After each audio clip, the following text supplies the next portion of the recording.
بسم الله الرحمن الرحيم. الحمد لله وحده والصلاة والسلام على من لا نبي بعده. فأعوذ بالله من الشيطان الرجيم. بسم الله الرحمن الرحيم. لا خير في كثير من نجواهم إلا من أمر بصدقة أو معروف أو إصلاح بين الناس ومن يفعل ذلك ابتغاء مرضات الله فسوف نؤتيه أجرا عظيما. النساء.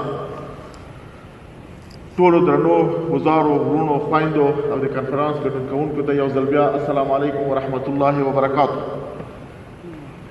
خوښ یم چې په داسې ودرنه او مهمه غونډه کې ګډون کوو.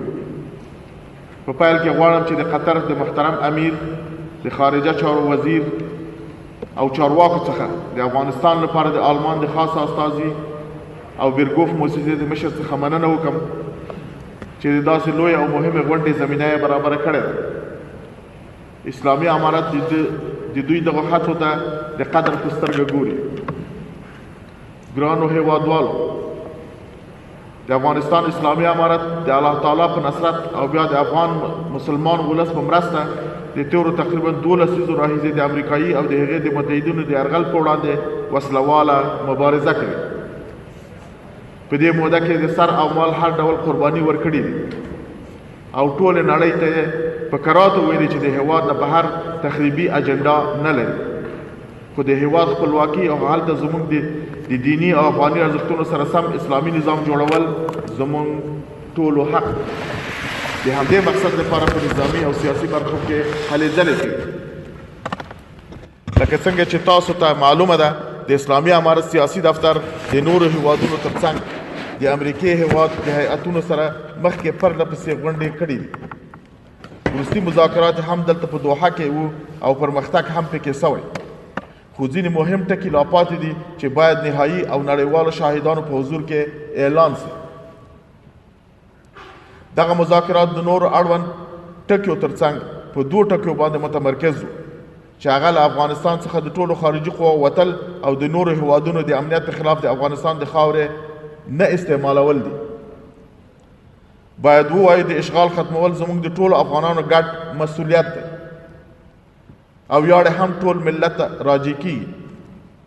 د اشغال له خاتمې وروسته اسلامي امارت د قدرت انحصار په فکر کې نه دی، بلکې غواړي د ټولو افغانانو سره په مشوره په ګران هیواد کې او افغان شموله اسلامي نظام قایم کړي.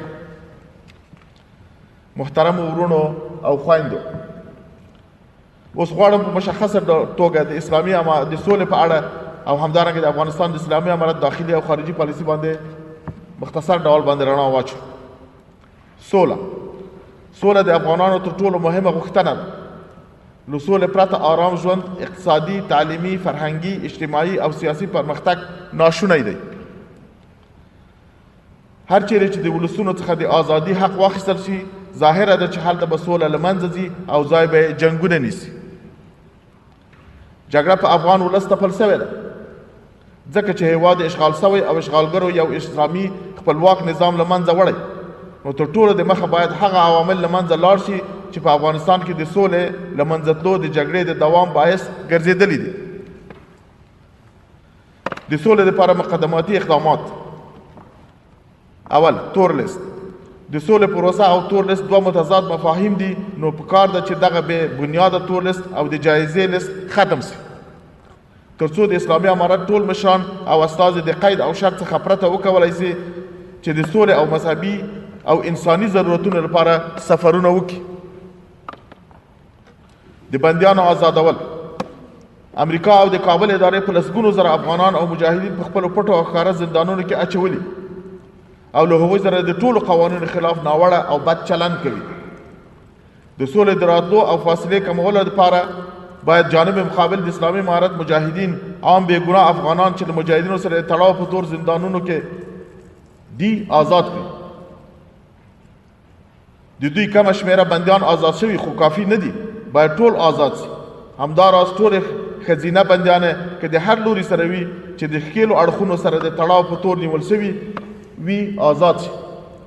په ځانګړې توګه د اعتماد سازي فضا رامنځته کولو لپاره هغه بندیان چې د مسکو په تیره غونډه کې د افغانانو د اتفاقي غوښتنې په توګه تایید سوي وو آزاد سي، لکه هغه بندیان چې عمرونه یې تر 80 کلونو لوړ دي، هغه بندیان چې مریضان وي، هغه بندیان چې د بند موده یې پوره سوي او یا کمه پاتې. د سولې په وړاندې خنډونه. اول، اشغال. تاریخ ثابته کړې چې افغان ولس هیڅ وخت اشغال ته غاړه نه دی ایښې. په افغانستان کې سوله د ټولو خارجي قواو د وتلو سره تړلې ده. د واقعي سولې لپاره باید د ولس اجتماعي ارادې ته غاړه کېښودل سي او اشغال پای ته ورسیږي، ځکه چې خارجي قواو وتل د سولې لپاره عملی زمینه برابروي. د سولې لپاره پخې ارادې او په واقعیتونو ولاړ استراتیژي ته اړتیا ده چې په هغې کې د اشغال خاتمه مهم جز دی. د پردیو لخوا تپل شوې اداره. ټولو ته معلومه ده چې د کابل اوسنۍ اداره د افغان ولس د ارادې ممثله نه ده. نو په افغانستان کې د سولې او ثبات لپاره باید د خارجي لاسونو پرته په داسې افغان شموله خپلواک اسلامي نظام توافق وسي چې د اسلامي افغاني ارزښتونو څرګندوی وي، ځکه چې خپلواک اسلامي نظام د هېواد د اقتصادي پرمختګ، اجتماعي عدالت او ملي یووالي ضامن دی. د افغانستان اسلامي امارت خارجي تګلاره. د نورو هېوادونو کورنیو چارو کې لاسوهنه نه کول. اسلامي امارت په دې باور دی چې په یو هېواد کې د ټولو ناخوالو اساسي لامل بهرنۍ لاسوهنې او یرغلونه دي. نو غواړو ووایو چې موږ تخریبي اجنډا نه لرو او له پیل څخه مو عملا ثابته کړې چې په نورو هېوادونو کې مو هیڅ ډول لاسوهنه نه ده کړې. بل چاته هم اجازه نه ورکوو چې د افغانستان خاوره د ګاونډیو په شمول د نورو هېوادونو په خلاف استعمال کړي. همداراز نورو هېوادونو ته هم اجازه نه ورکوو چې زموږ د هېواد په کورنیو چارو کې لاسوهنه وکړي. د نورو هېوادونو سره مثبتې اړیکې. په هېواد کې د سولې او خپلواکۍ وروسته غواړو د اسلامي نظام او د ګران هېواد اولیا مصالحو ته په کتو سره د نړۍ له هېوادونو او په ځانګړې توګه د ګاونډیو سره د متقابل احترام په اساس مثبتې او تعمیري اړیکې ولرو. همدارنګه د ناپیلتوب سیاست په چوکاټ کې په سیمه کې د منفي سیالیو په ځای مثبتو او متوازنو اړیکو د غښتلوالي او ودې غوښتونکي یو. د سیمې او نړۍ په سوله کې رغنده رول. اسلامي امارت د شرعي اصولو او ملي منافعو په رڼا کې بین المللي اصولو ته متحد دی. موږ نه غواړو چې هېواد مو د سیمې او نړۍ د هېوادونو د ناسالم رقابت او سیالیو ډګر وي، بلکې د یو مستقل خپلواک او قوي هېواد په توګه غواړو د سیمې، نړۍ او خصوصا د اسلامي هېوادونو د قضایاو په حل، ثبات او سوله کې رغنده رول ولوبو. خارجي پانګونې ته تسهیلات برابرول. سرمایه گذاري د یو هېواد د اقتصادي ډګر د پیاوړي کولو، د نورو هېوادونو سره اوږد مهالو هر اړخیزو اړیکو قایمولو او خلکو ته د کار پیدا کولو لپاره یو غوره لار بلل کیږي. افغانستان بهرني پانګونې اچونې ته اړتیا لري او په طبیعي ډول دې کار ته چمتو دی، ځکه چې زموږ هېواد د جغرافیایي موقعیت په اعتبار د جنوبي او منځني اسیا هېوادونو ترمنځ د وصل نقطه او د تجارت لاره ده. نو غواړو په سیمه کې د هېوادونو سره خپلې تجارتي اړیکې لا پیاوړې کړو. د افغانستان د اسلامي امارت داخلي تګلاره. د ملي شتمنیو ساتنه. اسلامي امارت د ګران هېواد د ملي شتمنیو ساتنه او د هغوی څخه د ولسي شیرازۍ په مخه سالمه او فني ګټه اخیستنه اسلامي او ملي فریضه ګڼي او د ولس د سوکالۍ او هېوادوالو پرمختګ لامل بولي. نو ځکه د هېواد پرېمانه اوبه، پراخه ځنګلونه او تر مځکې لاندې مختلف النوع طبیعي زیرمې باید په سمه توګه مدیریت شي او د فساد مخه ونیول شي. اقتصادي زیربناوې، دینی، علمي، صحي مراکز او نور عامل منفعت تاسیسات د ولس ګډ مال دی. ساتنه هم د ټولو دنده ده. نو پکار ده چې جدي توجه ورته وشي او د مفسدینو لاسونه لنډ شي. د مخدره موادو د کښت استعمال او قاچاق مخنیوی. د اسلامي امارت د علني واکمنۍ په وخت کې د کوکنارو کښت تقریبا 0 ته راټیټ شوی و او د افغانانو په منځ کې پر هیروینو د معتادو کسانو کچه تقریبا د نیشت برابر وه.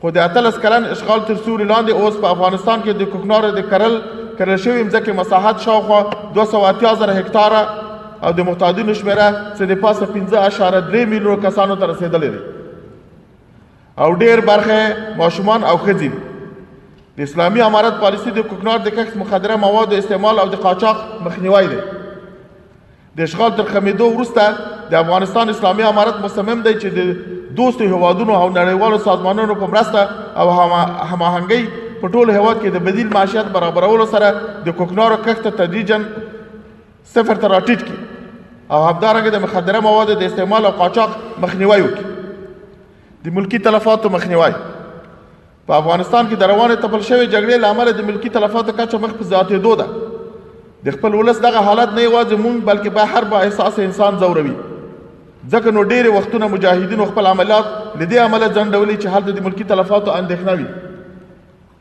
اسلامي امارت د ملکي تلفاتو د مخنیوي لپاره لاندې عملي اقدامات کړي او کوي اول اسلامي امارت په خپلو تشکیلاتو کې د ملکي تلفاتو د مخنیوي مستقله اداره لري چې د ملکي تلفاتو د مخنیوي لپاره کار کوي په هر ولایت کې خپل نمایندګان لري چې پیښې له نږدې څخه په دقت څېړي د ملکي تلفاتو او ملکي خساراتو په اړه موثق راپورونه نشروي همدارنګه د یونما او نور بشري موسسات سره د ملکي تلفاتو د مخنیوي په اړه وخت په وخت ناستې کوي دوه د ملکي تلفاتو د مخنیوي په مخه په منظم ډول مجاهدینو ته د علماو لخوا لارښوونې کیږي او په دې هکله باقاعده سیمینارونه دایریږي درې د مجاهدینو لیکو ته وخت په وخت باصلاحیته هیئتونه ځي تر څو د ملکي تلفاتو پیښې وڅېړي او مرتکبین یې محاکمه کړي خو امریکایان او د دوی ملګري په ملکي سیمو ړندې بمبارۍ کوي درنې وسلې استعمالوي او په کورونو د شپې چاپې وهي د کورنۍ اعضا ځوانان سپین ږیري ښځې او ماشومان په خپلو کورونو کې شهیدانوي